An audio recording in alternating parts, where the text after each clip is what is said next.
We're really delighted to have as the last Heller lecturer this year, Professor Axel Borst from the Max Planck Institute in near Munich. And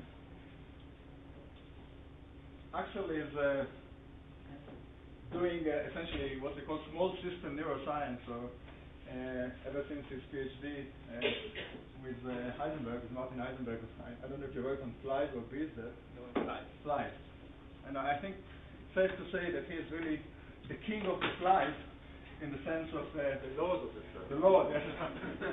Really, probably both the most famous and most successful neurophysiologist in understanding the fly visual system and its connection to the motor system of the fly and everything, essentially, what we would like to call the perception or visual action system of the fly. And he is currently the director of the Max Planck Institute, one of the Max Planck Institute in Munich. I have to Martinsried.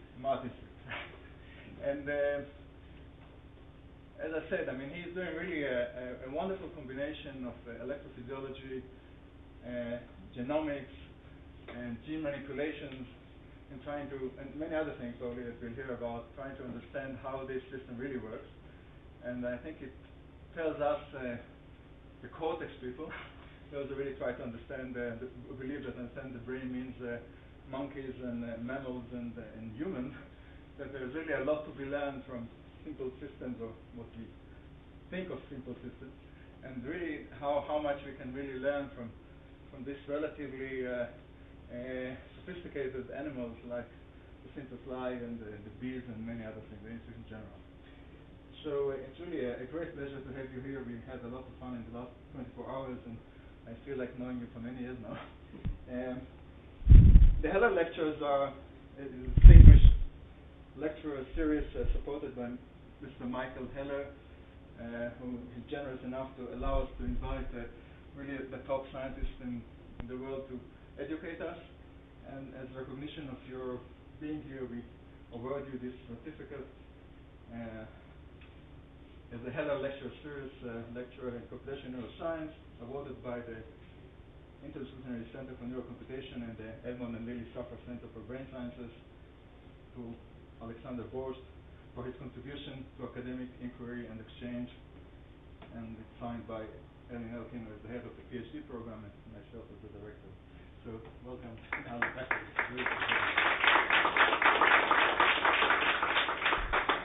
So thank you very, very much for this, very kind introduction, and for selecting me as a Heller lecturer. It's a great honor for me to be here, and it's a great pleasure to be back to Israel and Jerusalem, which is such a nice place to be, and where I have so many good friends, and so I enjoy this trip a lot. Well, let me start by sort of telling you a little story. About 400 years ago, young René Descartes, a boy with fragile health, again could not attend school because he was not feeling well. And so he decided to stay home. And when he was lying on his bed, he was looking up to the ceiling, and he was watching a fly. And when he was watching the fly walking along the ceiling, he wondered how he could describe the path of this fly so that he could sort of report it in a quantitative way to his fellows. So he came up with the idea that, every position of the fly is uniquely determined by the distance to the two edges of the ceiling. And that was basically the birthday of the Cartesian coordinate system that sort of links algebra then with geometry. Well, that is a fantastic idea that he had, with a lot of influence. But I don't want to criticize him, but he could have made a few other observations, right? So, like, how is this little creature able to maneuver so quickly that I can never sort of catch it? So how with this tiny little brain, is it able to maneuver through space, avoid obstacles, and all that stuff? Of course, to his defense, I have to say that the concept of a nervous system controlling behavior was not out there 400 years ago. But these are the kind of questions that, fly people sort of deal with these days, and I'm one of them. And I want to tell you a little bit about what we know about visual course control system of the fly today. And I'm mostly talking, when I say the fly, mostly talking about the fruit fly Drosophila, but we've also been working on larger species that are very similar, like blowflies, which have larger nerve cells and so are better used for electrophysiological experiments. But let me start by showing you a part of a movie that was shot by David Attenborough, which is a high-speed video of the flying fly. So you see the fly when it takes off, and then it's hovering. It's, here seeing another fly. Now that's my favorite, sort of landing on the ceiling with this little, somersault here. Again, this fly is taking off, and this one is taking off again, turning around the longitudinal axis. And here you see the two flies. Then there's another one coming in, hovering over this dead mouse here, probably deciding whether to lay eggs on it or not. So these are really sort of acrobats that you see here at work. And as I said, you admire it the more if you think about that, all the control of this movement is done with a brain that is smaller than the head of a pin, of a needle, and it weighs sort of less than a milligram. And yet it's doing it in such a fantastic way. So in order to get an impression or appreciation of what the fly is seeing during these maneuvers, I take you on a roller coaster ride. And I think that in particular people in the front row will now have a particular perception that those in the back cannot share because you're sitting too far away from it. But if you look closely, if you're close to this, you see that, you're taking over this hill and now you're going into the curve. And, only by playing this to you, like Idan, probably will feel pressed against the seat here and pressed against the left armrest during the curve. And it's only vision. There is no proprioception involved. I'm not shaking his chair or anything else. Yet you have a very, very vivid impression of self-motion by just looking at this movie, right? So what is going on here is that everything on the screen is moving while you're sitting in this cart, and from the way that these things are moving, you sort of compute the kind of self-motion that you are undergoing, right? So this is very similar to what the fly is seeing when it's flying through space. Everything is moving around the fly, and this visual input, this movement, are taken as an input signal in order to control the movements of the fly. And now there are sort of more sophisticated settings now in amusement parks, like in Orlando in Florida, where they don't have an actual roller coaster anymore, but just a surround screen, and they put people inside the surround screen. They play that kind of movie, and people are more scared than on a real roller coaster. At least this is what happened to my kids like 2 years ago when I was there. So this virtual roller coaster works very efficient. And I was sitting, when I was visiting Neurological Institute in Zurich one day, they were also investigating, vestibular versus visual input. So they had a huge drum where they put people inside the drum. And they had two options, at least this is what they told me, that either the drum is rotating or the chair is rotating. And they gave me 10 trials, and they said that they will have, some trials will be just the drum motion, and other trials will be the chair motion. and I should take notes and then tell them at the end what was going on. And I went out and I said 10 times the chair was rotating. And I said, well, too bad for you, 10 times just the drum was rotating. Right? So if everything around you is moving, your conclusion is you are moving yourself. And that's a very, very strong input. And so we can describe this visual input as an optic flow by assigning a movement vector to each image pixel at each instant in time. And the direction of the arrow denotes the direction in which this image pixel is moving at this instant in time, and the length of the arrow is indicating the velocity by which this is moving. And this is an optic flow, this is a vector field, describing what's going on for a pure translation towards this point, for example, right? So that is indicative for a translational movement of the animal itself. And now for each kind of movement, there are particular optic flows, right? Like rotations around various body axes. And this is what is being used by flies and by humans to visually control the course. So when you saw this movie with the roller coaster, you had an illusion because this area in your cortex called MST was activated. Here you find neurons which preferentially respond to large field motion that resemble a certain type of ego motion, like this expansion flow field for translation or other rotational flow fields for rotation around, some other body axis. Now, there are quite a number of intracellular studies also on these neurons, but I want to show you now the equivalent of area MST in the fly. And that's our, sort of in the fly world, area MST. It's called the lobular plate. What you're seeing here is the backside of a fly's head.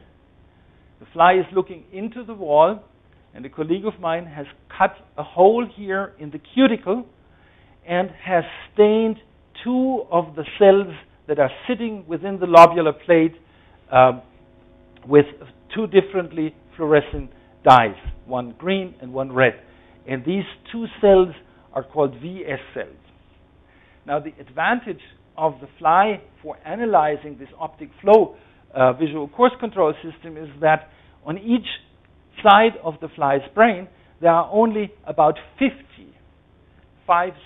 of these cells. And each of these cells can be identified individually. So we can give all these cells names, like this would be a VS2 cell, this would be a VS3 cell, etc.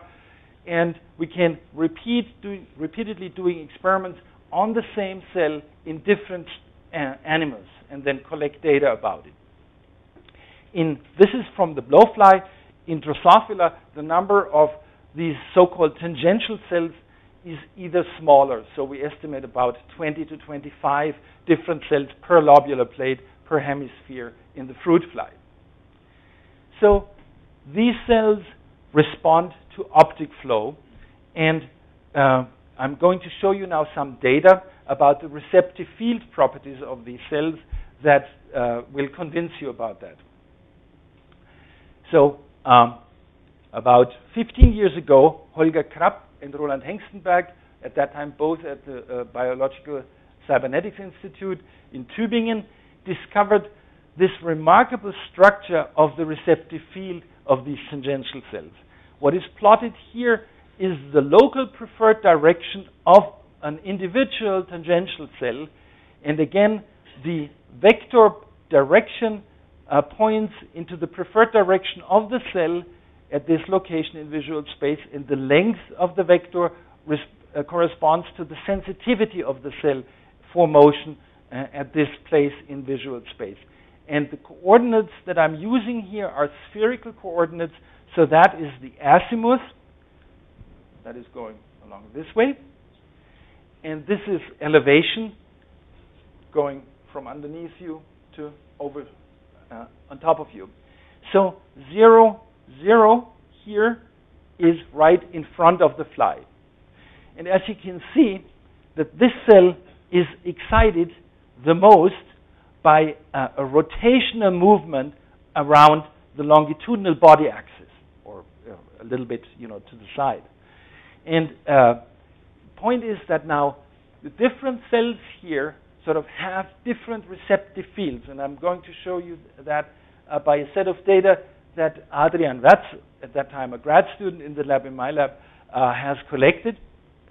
And this is now the set of VS cells from the blowfly, and Adrian was determining the receptive field first of this green cell here, and that's a VS5 cell. And you can see, again, it has this rotational structure, and if you now see what is the center of rotation, you see that it's probably, right in front of the fly. So it's at zero azimuth, zero elevation.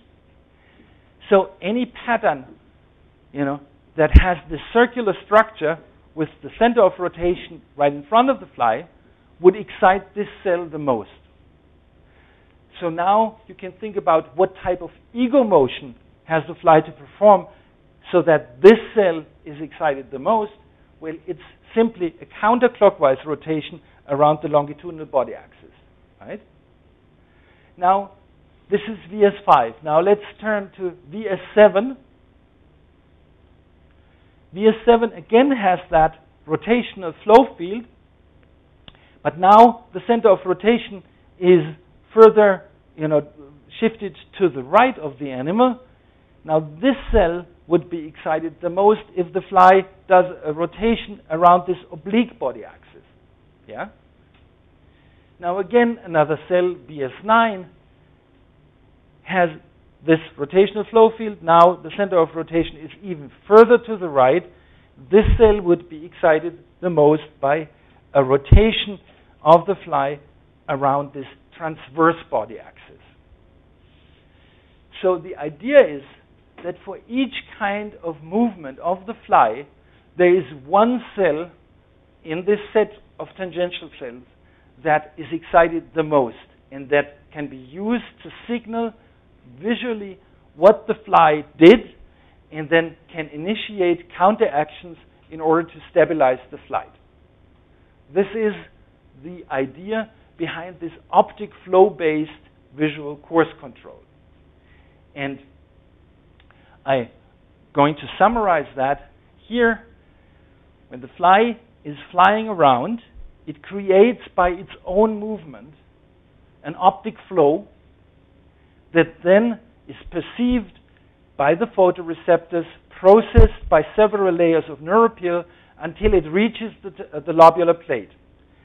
Here at the lobular plate, we sort of compute from the optic flow a representation that we might call the neural flow.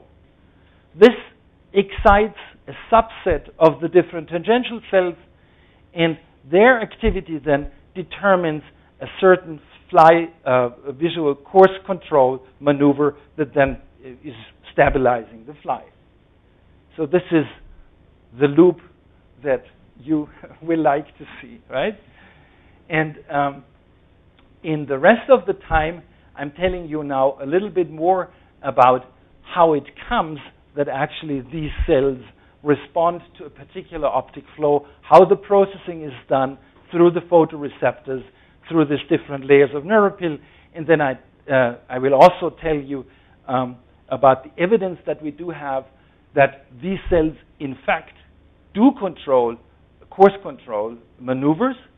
And at the end, I will also show you a little application of our findings, project called RoboFly, where we put all these findings on board of an autonomous flying robot and see how it does. Okay, so for the sort of non-fly specialists, again, a nice fly portrait of the fruit fly. You see that the eye is built from these various facets. In fact, something interesting, each eye has only 750 facets. And that is the angular separation between the different facets is almost 5 degrees. So the spatial resolution of this animal is terrible, right? It's terrible. I'm hesitant to say that we're studying vision in blind animals, but it's sort of almost like that. If you have by yourself a digital camera that has less than a kilopixel, you'd be a fool, right? So this one eye has less than a kilopixel, and it has 750 pixels, and so spatial resolution is really poor. So I think that motion is the most important input that the fly takes from this eye, and so with the standing still image, sort of the fly doesn't see much contours or any kind of details, but as soon as it starts moving, then it creates movement, and then of course this spatial resolution is good enough for optic flow analysis. In fact, for optic flow analysis, whenever I do computer simulations, I sort of re-bin the original image to much lower resolutions because it's way better to work with a low spatial resolution to determine the optic flow, right? So if you now look at the photoreceptors that sit behind each of the facets, you see this magnificent pattern, and each facet has actually 8 photoreceptors. The photoreceptors are 1, 2, 3, 4, 5, 6. These are called the outer photoreceptors, and then in the center they're sitting 2 on top of each other. That's our 7, 8, and they are used for color vision mainly. For motion vision, our 1 to 6 are the major players, and then they get together. They are bundled in the first visual neuropile, the lamina, in a very sophisticated way. I have to say it's called neurosuperposition, so that those photoreceptors from neighboring ommatidia that have the same visual angle are actually pooled together, and not those ones that sit in the same facet. But when I went to the Smithsonian in Washington one day, I saw that people still have sort of their own ideas about how fly visual system works, and that's sort of one of the popular wisdoms that you still see, as if a fly sees repeated images of the environment simultaneously in all the different facets. That's from Gary Larson. Of course, we know that one facet provides only an individual image pixel and not a full image of the environment, right? So the number of facets provides the number of pixels by which this image is resolved, and of course, some people then say, how is it that the fly sees the world? Now with these facets, like, is that a discrete image, with borders? I'm always saying that, it's as discrete as our image is, because we also have discrete sampling station in our retina. We just have way more of these pixels than the fly has, but in all other respects, it's a regular sort of image that is delivered by the photoreceptors to the brain. Now, talking about the brain, What about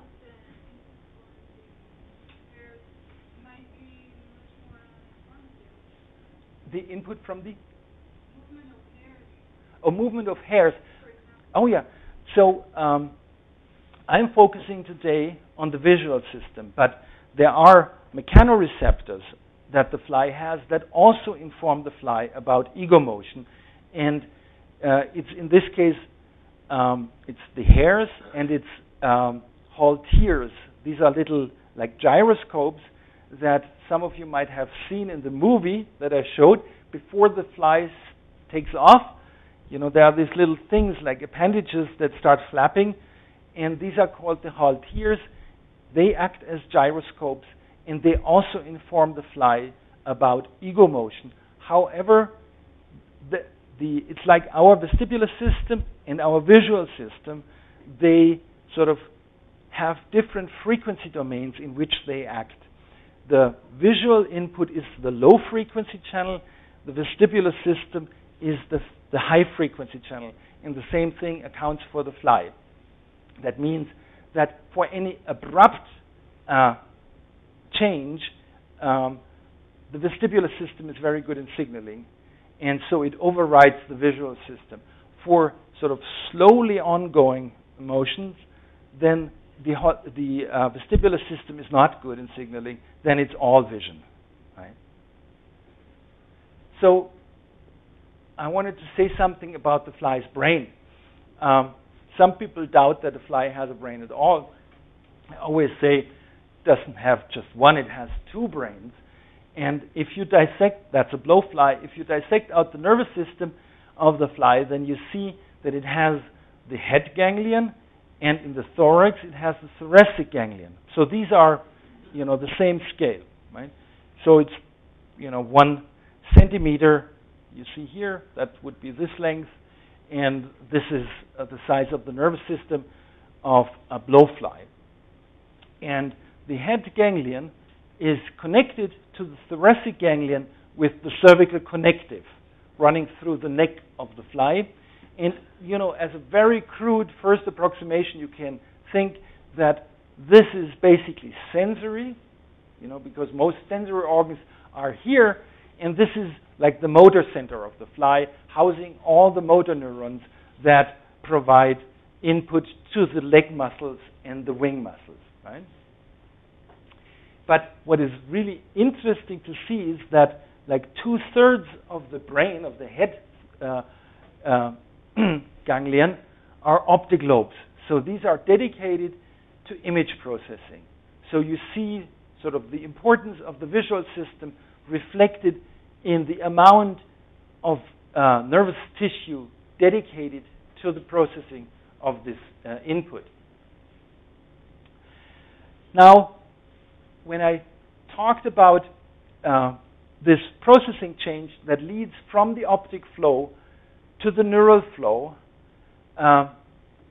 somehow movement or these changes of brightness in the environment had to be converted into direction selective signals. Otherwise, you could not assign a vector.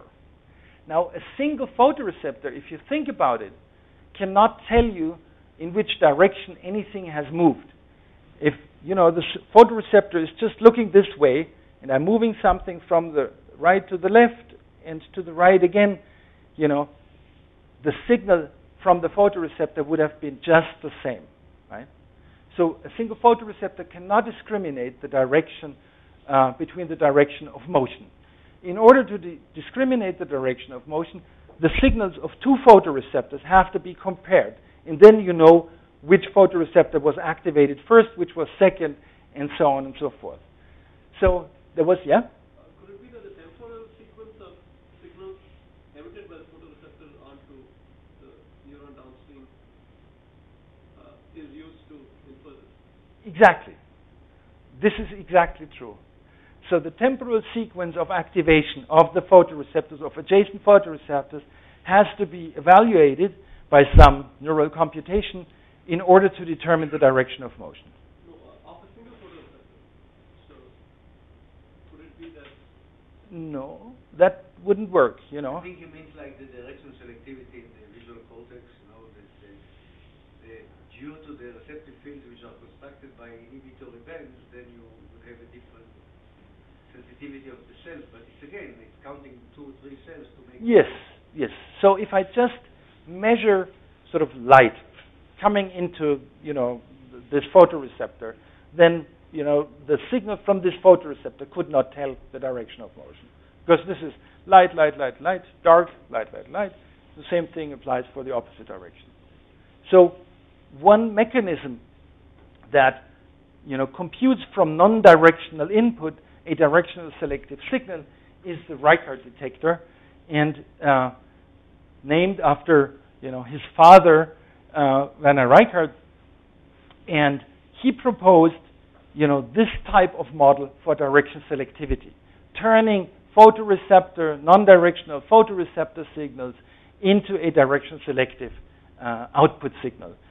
By this way, sort of calculates those local vectors that are needed then later on for this optic flow specific tangential cells. the model that he came up with consists of two mirror-symmetrical subunits that share the same two inputs. So these symbolize photoreceptors, and here in red now you see one of these subunits. And what's going on in one of these subunits is that the signal from one photoreceptor is processed by a temporal low-pass filter with a certain time constant tau, which then is multiplied with the instantaneous signal from the neighboring photoreceptor. So you can immediately imagine that this unit is then activated the most by something moving from the left to the right, because then through that delay line, if it just compensates for the time it takes from here to travel to there, now the signals simultaneously occur at the multiplication side, leading to a large output. Now you do the same thing in this mirror-symmetrical subunit, and then you subtract the two, and you get a nice direction-selective output. So this is a model that is extremely successful in describing what we can see at the level of the lobular plate tangential cells.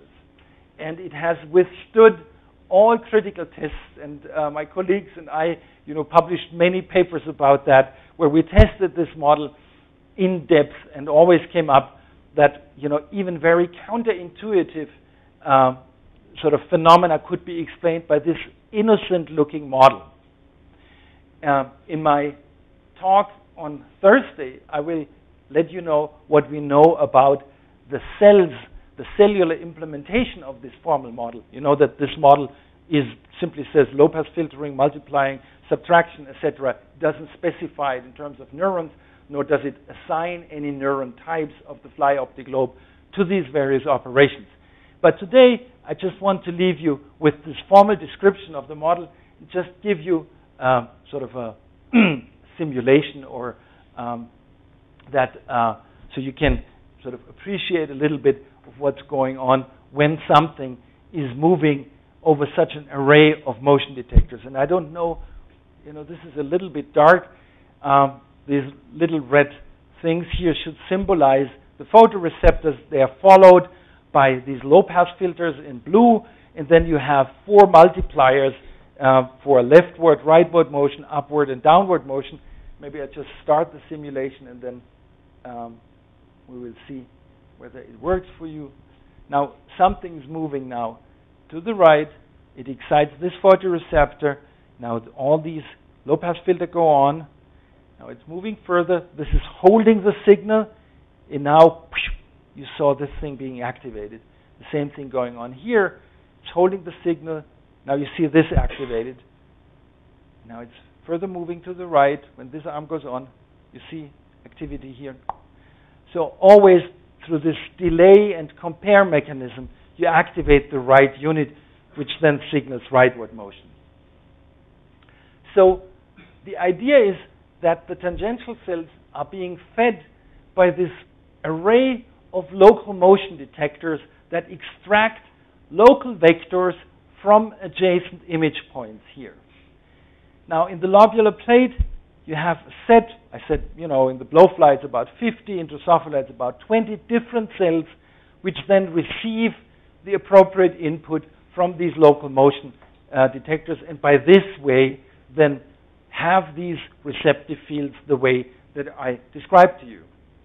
Now, that was the prevailing view about 10 years ago, that these different tangential cells would simply sit in the lobular plate, summing up or pooling the input that they get from these local motion sensing units.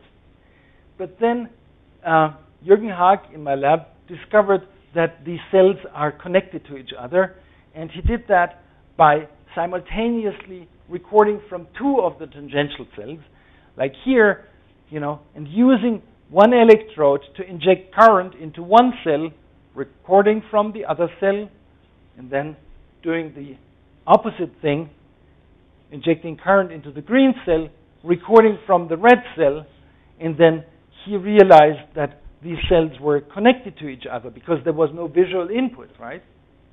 Now, this turned our circuit model into a real circuit, and so this was the view of the lobular plate like 10 years ago, and this is how it looks today. And if you look at the various symbols here, you will realize that there are a lot of these resistor symbols, and the resistor symbols stand for gap junctions. That was a big surprise for us to find that most of the cells, more than 50% of all the connections we find between the different lobular plate tangential cells, are based on electrical synapses and not chemical ones, right? And we confirmed the existence of gap junctions by injection of neurobiotin, and then saw dicoupling between the cells, where we had already the suspicion from the physiological experiments that they would be gap junctionally coupled. So now we can also then see whether we can recreate the receptive field of these tangential cells in computer simulations, taking into account this connectivity. And yep. Is the connectivity scale fixed between animals? Pardon? Is the connectivity scale fixed Yes. between animals? Yes. Yes. It's very sort of stereotypic. It's not all to all. Pardon? It's not all to all. It's not. It's not all to all. There's some interesting connectivity. No. It's not all to all. No. It's very sort of precise and very specific. And so, like this VS3 cell is only connected to VS4 and VS2. So you have that chain-like connectivity, and it's very specific. And in order to understand what's going on, you need to know it in detail, right? And also the connection strength. So this represents the data obtained for over 10 years, by one guy. And So there are no chemical synapses? yeah, they are. So there are all inhibitory connections are chemical in nature, but more than 50% are electrical synapses. And that's sort of interesting for people that say that, like we're also doing it, but if you have identified, what they call the connectome, you've seen all synapses there. If you don't see the electrical synapses, you miss like 50% of the connectivity, at least in the fly visual system. That's a very important notion, right? But the strength of the coupling is modulated. No, not that we know. Because it cuts in the peptide. Yeah, but this is shaking B, a specific gap junction protein, and we have no indication that it's modulated. So in our hands, maybe because we do the experiments always the same, coupling strength is pretty fixed. But it is probably only because we have not specifically looked for modulation. If we look for it, maybe we find it. I don't know. Right. It could be sort of luminance modulated or, activity modulated. I'm coming to that point in a minute a little bit. But not about the gap junction modulation. But there is some sort of plasticity in the system. What I want to show you is that when we do the simulation with that sort of, network that has no connections between the different tangential cells, then like the receptive field of a single cell would look like that. It would be just downward sensitive in a very small stripe of the visual field. And if we add this connectivity, then all of a sudden the circular feature comes out. The cell becomes rotation selective with the specific center of rotation and all that. And we did that for all the different cells and confirmed that this connectivity indeed predicts the receptive fields as we find them in the experiments. Yep? But could you, in principle, obtain the same receptive field using only feed-forward connections? Maybe, could be. But then we would have to postulate that in this part of the receptive field, the tangential cell hooks up to horizontal motion detectors, and in this part to vertical motion detectors, downward preferred direction, in this part to upward, etc., etc. So the current connectivity somehow simplifies the feed-forward connectivity, right? At one point, nature has to do some knitting, right? and it seems like in the case of the fly, the fine-grained knitting is done within the lobular plate by this reciprocal synapses and all that stuff.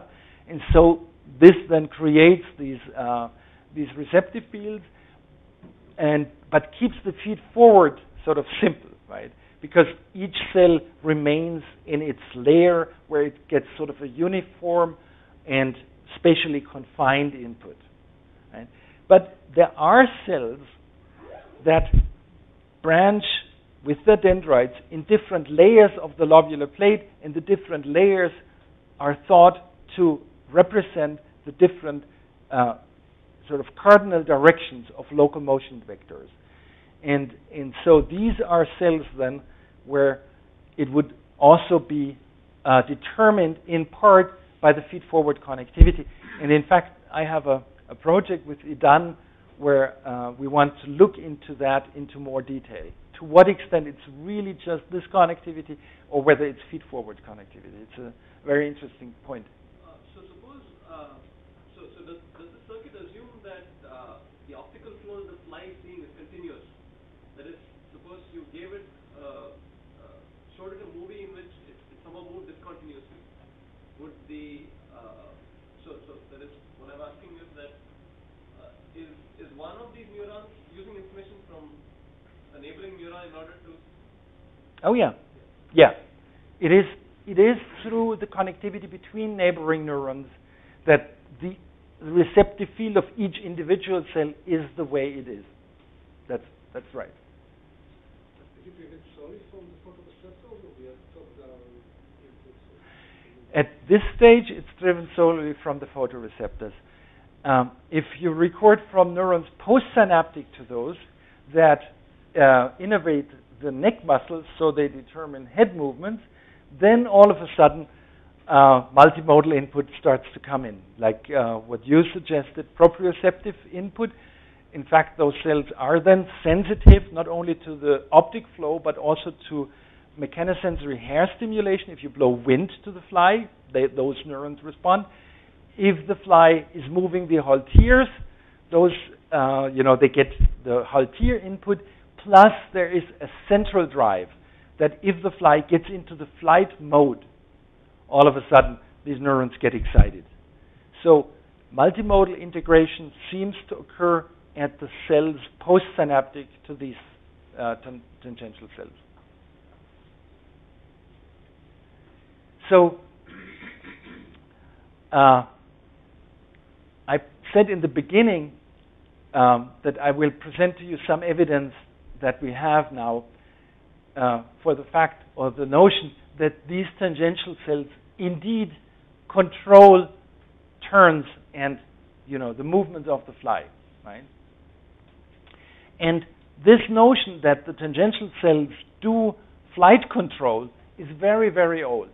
Right when they started to measure optomotor behavior of the fly in Tübingen in the 60s, early 70s, Klaus Hausen, Roland Hengstenberg, these guys discovered these tangential cells, and they were like the best fit, right? They have large receptive fields, and they are directionally selective, so they are like ideally used to control these optomotor responses, right? So here you see like the recording from an HS cell in Drosophila done by Bettina Schnell, a former grad student in the lab. To rightward motion, the cell depolarizes. Then leftward motion, the cell hyperpolarizes. So you see the nice direction selectivity for sort of rotational motion around the vertical body axis. Here you see what the fly does when you rotate the cylinder clockwise and counterclockwise. In this case, it's rotating clockwise too, and when it's counterclockwise rotation, the fly does the opposite. So this link was like always the idea in the field. But there were some sort of findings that raised my doubt on this. And the first finding was the fact that they had different velocity tunings. If you look at the velocity tuning of these cells here in the lobular plate, and you express velocity as a temporal frequency, which is you simply divide by the spatial wavelength of the grating that you use, you will find that these cells peak very precisely at 1 hertz and very steeply. And that's true for all of them.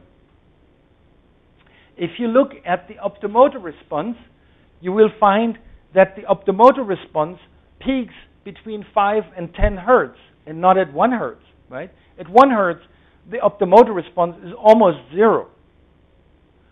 So how can it be that these cells control this behavior if they have completely different velocity tuning?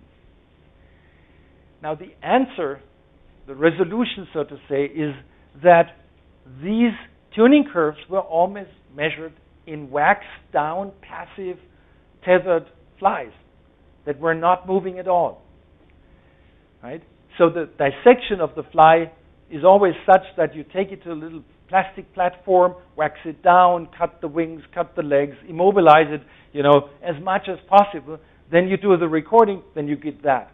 Well, here the fly is intact and it's moving all the time. So in order to test whether this is causing this discrepancy, Sarah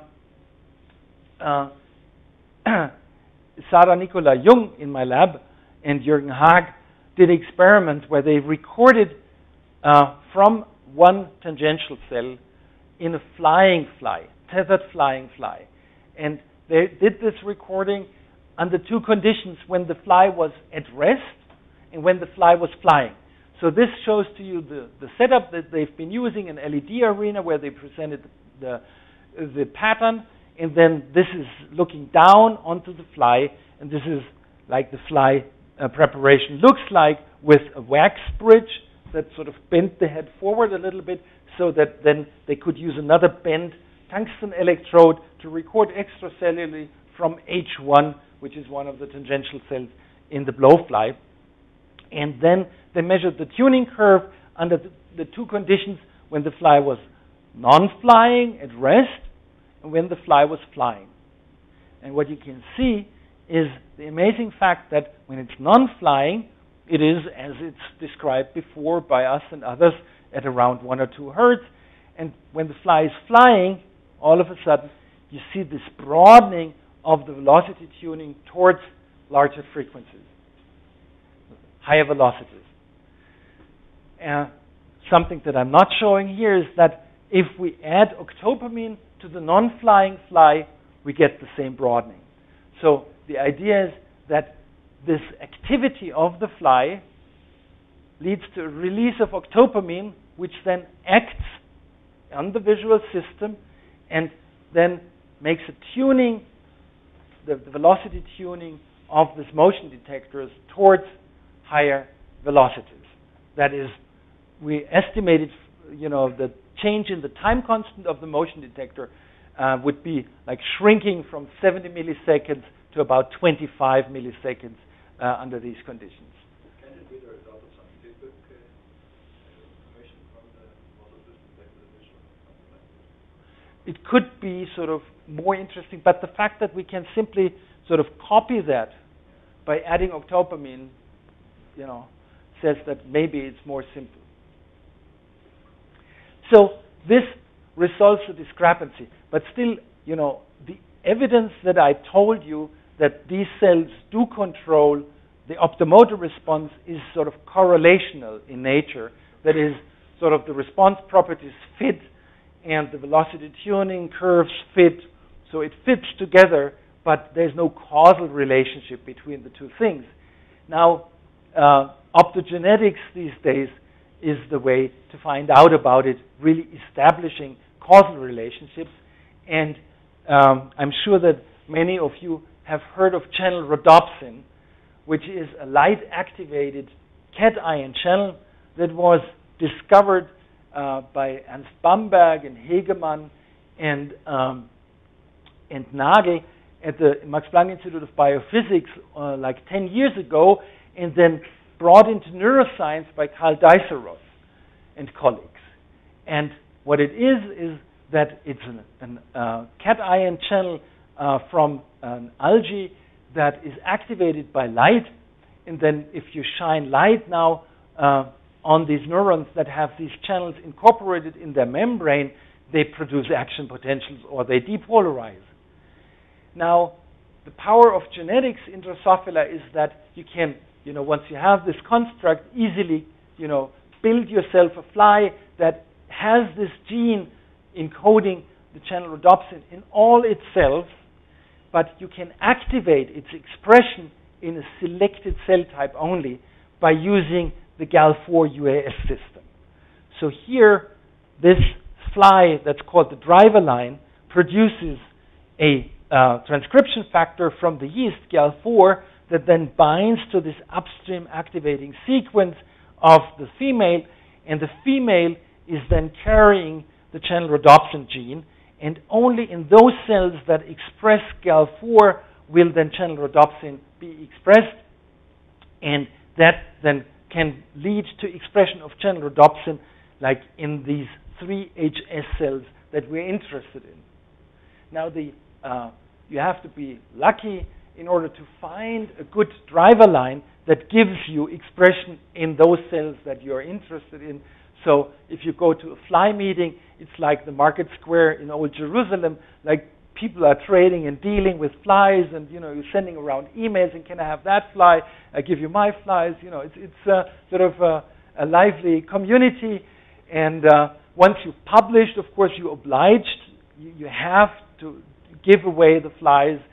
If if someone wants the flies before you have published, then it's a question of it's a very good friend of yours or whether you have a collaboration. So it's dealing a lot. But there are many thousand fly lines generated in various labs around the world, and they sort of represent a rich source for cell-specific expression lines, like this one we got from Vivek Jayaraman from Janelia Farm.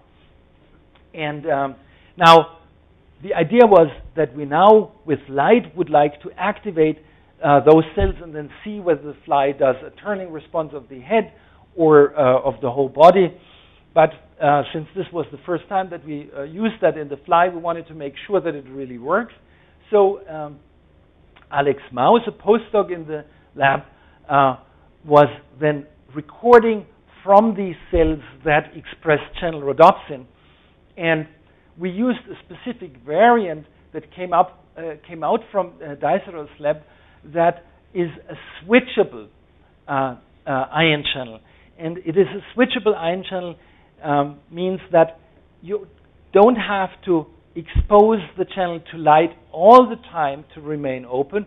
A short pulse of blue light is enough, and after that the channel is open, and then you give green light, the channel closes again. This is very important for us because if we shine light into the lobular plate in order to activate this channel, the photoreceptors will also see that light. So you create a huge artifact, right? So, blind flies are a way out, but the switchable channel is really nice because, you only have this artifact here and there, and in between, this channel stays on, the cells are depolarized, and the photoreceptors can be stimulated by whatever, right? So we like the switchable channel a lot, and as the data here show, it really works. In the fly, we get depolarizations of about 5 millivolts, and if we do repeated stimulation, it doesn't decay or wear out. It's really sort of stable and repeatedly activatable. So now, another grad student in the lab, Weine, now did these behavioral experiments using channel rhodopsin. First, he asked whether HS cells control head movements. And so that is the setup that he built. And with an infrared camera, he is recording and automatically analyzing the angle of the head as seen from the top. So this is then thresholded, and by some MATLAB routine, you can determine the angle of the head. The expectation is, of course, when the pattern is rotating this way, that the fly will turn the head this way. And in order to measure the turning forces, he was using an optical wing analyzer, where the shadows of both wings are casted on photodetectors, and by this way the position of the wing can be determined. And when the fly wants to make a right turn, it reduces the wing beat amplitude on the right side and it enlarges it on the left side, and the opposite is true if the fly wants to make a left turn. So determining the wing beat amplitudes on both sides and then taking the difference tells you what the fly intends to do, right? So we will now see these responses, the head response and the wing response, as a function of optogenetic stimulation of the HS cells. And this is for the head response. Now, Weine has, done experiments on 3 types of flies. The red ones are our experimental flies that express channel rhodopsin and that are fed with all-trans retinal. That is a cofactor that this channel needs in order to be light sensitive. These are the same flies, but they have not been fed with all-trans retinal, so they cannot respond to light. And so they are one type of controls, and these flies have a different genotype. They only have the driver gene and not the channel rhodopsin gene, and they also they also work as a control. So first, Weine has been sort of looking at the head response due to rotation of the pattern in the clockwise, counterclockwise way. All flies sort of respond nicely to clockwise and then to counterclockwise. And here he shines now a blue light that activates the HS cells. Here it deactivates the HS cells. And only those flies where channel rhodopsin was genetically expressed and the cofactor was fed, you do get a very nice head response that is here quantified and statistically evaluated. None of the control flies showed that. To be very sure, Weine also did this experiment with blind flies where the phototransduction cascade is interrupted by a mutation in phospholipase C, that's the NORB-A gene. Now these flies are blind, they don't see pattern rotation at all, and if you shine blue light, then only those flies turn the head where you have channel rhodopsin expressed. So that's, I think, a very nice and convincing experiment that HS cells indeed elicit these head turns. Now, what about the wing response? These experiments are just a month old.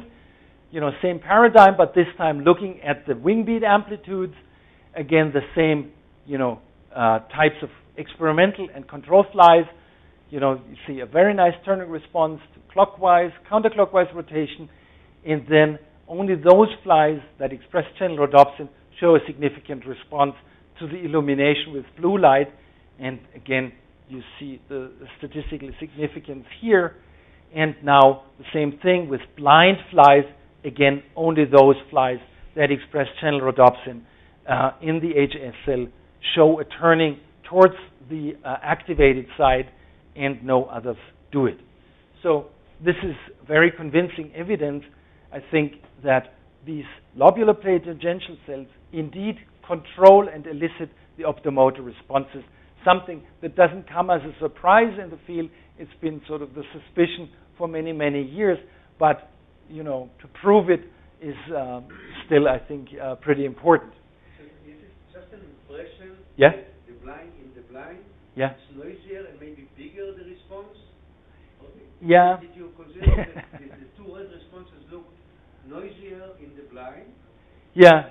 Because it's the same scale, and I wonder. Yeah. It should have been the opposite, I thought, because when you have both the visual input and the excitation, then you would have a higher response than when you only have the excitation. Right. I mean, here, if you compare this sort of optogenetically elicited response with the visually elicited response, you might also be disappointed about the amplitude.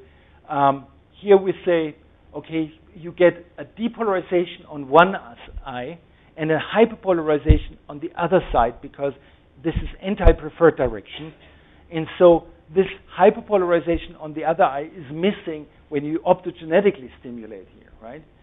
So we're not surprised that the amplitude is lower. Now the comparison between the seeing flies and the blind flies, well, maybe they sort of the seeing fly can sort of stabilize maybe better because it has vision, the wing beat amplitudes, whereas the blind fly, so that's what I thought. Right, doesn't know what to do. The blind fly acts more normally in terms of its actions. Yes.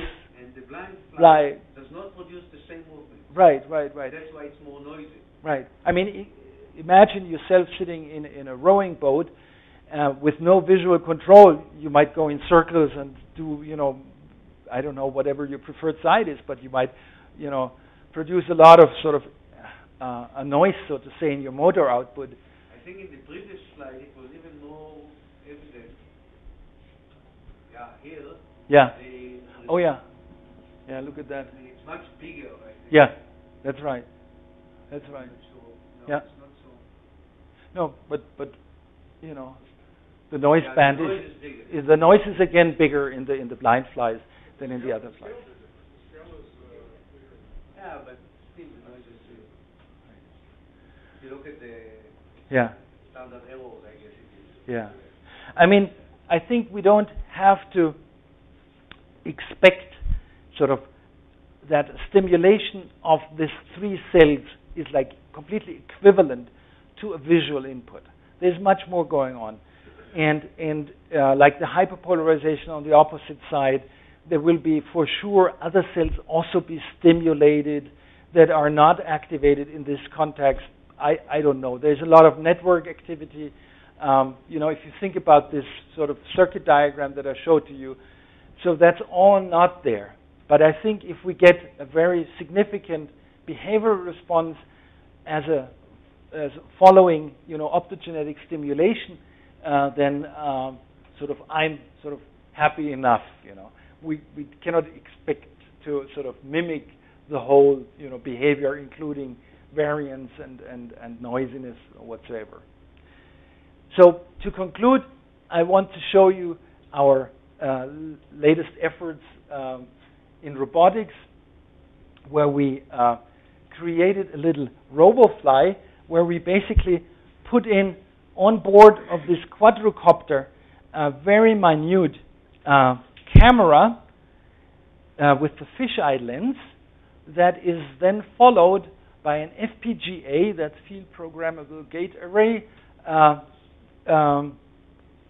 where we then implemented this network of Reichardt detectors. Right? So we have a two-dimensional array of local motion detectors following this Reichardt scheme, and they provide then the input to a set of tangential cells that is again, implemented on an FPGA, local memory and everything, and the receptive fields are then a consequence of the connectivity between these different cells, just like what I've shown to you before in the simulations. That's now all sort of hardware implemented on this chip here on board of the quadricopter, which has about this size, right? And we're still in this process where we sort of have a remote control on the quadricopter, so we do not use the output of these units to stabilize the quadricopter itself. So we do it still with remote control, but closing the loop will be like the next step. Where we are right now at the moment is that we can test the reliability of these units to signal a certain rotation around a certain body axis with a certain velocity and all that, and this works fine. And so I want to show you this little movie here.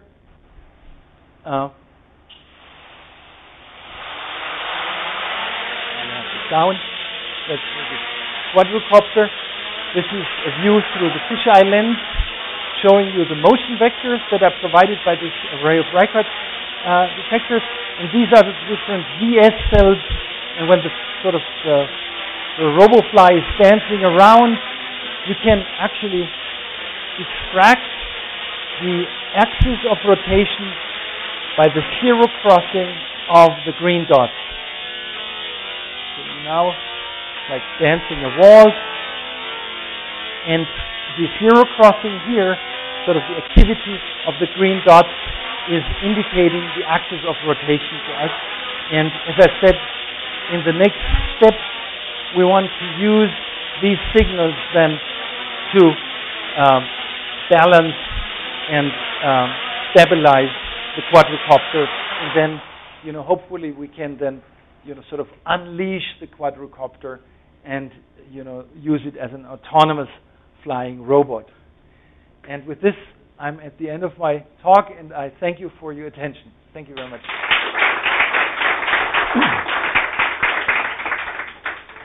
Thank you, Axel, for this really wonderful talk. Amazing set of experiments which you will do with humans.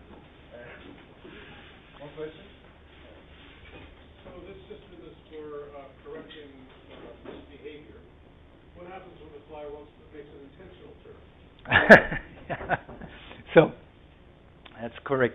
Now, this is, Jeff is asking the question, how can you make a curve if you have turned on the autopilot that keeps you on course, right? So every time you make a turn, your autopilot, turns you back on course. So, my next talk could be, now that we have explained how the fly flies straight, we want to discover how does it make an intentional turn. So there is another system, and it's called like the fixation system that has been pretty well explored in the fly. If you give the fly a single bar on the panorama and you feed the fly's motion back to this bar position so that the fly can control the position of the bar, the fly will always fixate the bar. It will keep the bar in front of it, right? So the question is, how does that system, like the fixation system that leads to, whenever there's something interesting to my right, makes me turn right and walk towards this interesting object, how does that interact with the optomotor system? And it looks as if it overrides the optomotor system. But it interacts in a sort of non-trivial way. If you, for example, give this bar in closed loop to the fly, and at the same time give large field motion that makes the fly turn to the right, then the fly doesn't fixate the object in front of it, but rather to the left, because it has this sort of turning tendency from the autopilot to turn right, which then moves the bar to the left, right, because it is in closed loop with the bar. If you make the background motion to the left, it will fixate the bar a little bit to the right. So you see that those two systems interact. Does it overcome the system, or does it inhibit it? We don't know exactly yet. However, it also seems that there's a different time course. So if you measure like the impulse response of the large field versus the small field system, different sort of dynamics appear. So again, people think for quite a long time that there are different systems operating in parallel that control the course of the fly. Now, we have, very good evidence for the neural circuit underlying the optomotor response, and there was no clue at all about the neural circuit underlying this fixation response. But we have now done experiments in flies where those tangential cells are completely motion blind. This is because we know that the T4 and T5 cells, these are columnar neurons providing input to the tangential cells. When we blocked them, those T4, T5 cells, then all tangential cells are motion blind. And this was what we confirmed with electrophysiological recording. And then about a month ago, we had this idea, let's test these flies in behavior, right? And sure enough, large field motion, they don't care a thing. They're motion blind. But, and that's the cool finding, if you give them a single bar, they fixate it perfectly. So you can see that using that kind of experiments, we can work out the circuitry underlying the optomotor response and those ones underlying the fixation or object selection response, and then also study their interaction. And we believe that this is at least sort of a simple enough paradigm that makes us sort of understand how flies can make a turn towards an object of interest despite this sort of autopilot that sort of brings it back to course. Yeah? Pardon? Yeah? Your lobular circuit has a different response whether the fly is flying or not. But earlier you said that there's no top-down input to that circuit. So how is that possible? What is it? There is an influence. So if I ever said that there's no top-down, I said that there's, since we can mimic this effect with octopamine, so central activity then leads probably to the increased level of octopamine, which then acts on the motion detection circuit, which leads to a shift in the velocity tuning. Pardon? Yeah, it's octopamine. Yeah. I mean, octopamine is known in insects for a very long time to be sort of activity related, causing aggression in some locusts or whatever, crustaceans. So that's been studied for long. So if I understood correctly, that the Riker detector has a problem in measuring absolute velocity because contrast can be confused with velocity. Yes. So one possibility is that this doesn't matter so much for a feedback mechanism, just try to yes. keep the velocity zero. Right. But are the flies somehow capable of measuring absolute velocity by calibrating the system? No. And humans are not able to do so as well. So if I present to you this sort of one fabulous illusion, there are two sort of like wheels that are split into segments.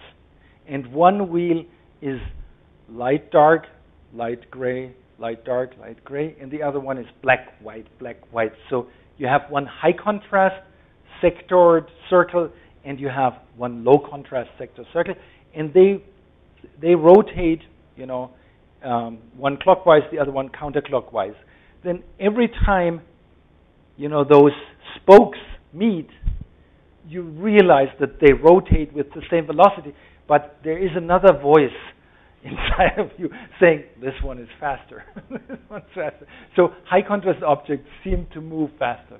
But they are, like in natural scenes, there are so many other clues that tell you that even the gray lion or the, yellowish lion, then catching up the zebra, right? It's faster than the zebra, although, when presented in isolation, you might guess that the zebra is faster. All right, so thank you again. And I just remind you that there's another talk on Thursday. All right.